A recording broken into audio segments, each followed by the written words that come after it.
સુરત મનપાના આરોગ્ય વિભાગમાં મોટો વહીવટી ફેરફાર. ડોક્ટર ઉમરીગરની ડિવિઝનલ હેડ તરીકેની જવાબદારી પાછી ખેંચાઈ. હવે આરોગ્ય વિભાગની કમાન્ડ DYMC નિધિ સિવાચને સોંપાઈ છે. આરોગ્ય વિભાગનું સીધું કમિશનરને રિપોર્ટિંગ બંધ છે. હવે તમામ ફાઇલો અને દરખાસ્તો નિધિ સિવાચ મારફતે જશે. વહીવટી કામગીરી માટે નિધિ સિવાચની મંજૂરી લેવી ફરજિયાત છે. ડોક્ટર ઉમરીગર સહિત અધિકારીઓ માટે નવો વહીવટી આદેશ આપવામાં આવ્યો. ફાઇલ મૂવમેન્ટ અને નિર્ણય પ્રક્રિયામાં DYMCનું મધ્યસ્થ સ્તર સક્રિય થયું છે.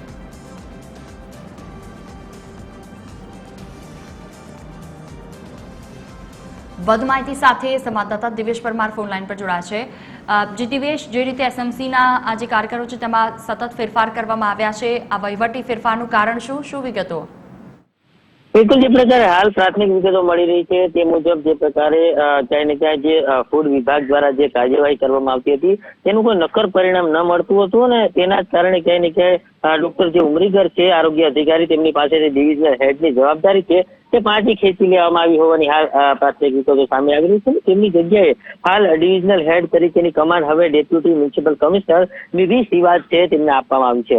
મહત્વની વાત છે કે શહેરમાં ઘણા દિવસોથી જે પ્રકારે ડુપ્લિકેટ વસ્તુઓ પકડાતી હતી, સાથે સાથે જે પ્રકારે ગતરોજ જે એક ફૂડ પોઈઝનિંગની ઘટના બની જેમાં બાળકીનું મોત થયું હતું અને ત્યારબાદ જે પ્રકારે આરોગ્ય વિભાગ સફાળું જાગ્યું છે તેને જ લઈને આ પડઘા જે છે તે પાલિકા વિભાગમાં પડ્યા છે અને આરોગ્ય વિભાગમાં તાત્કાલિક જ આ જે પ્રકારે ફેરફાર છે તે કરવામાં આવ્યો છે. હવે જે પ્રકારે આ ફેરફાર થયો છે ત્યારબાદ હવે કમિશનરને જે રિપોર્ટિંગ ડાયરેક્ટ થતું હતું તે હવે ઉમરીગરનું રિપોર્ટિંગ ડેપ્યુટી કમિશનર કક્ષાએ થશે.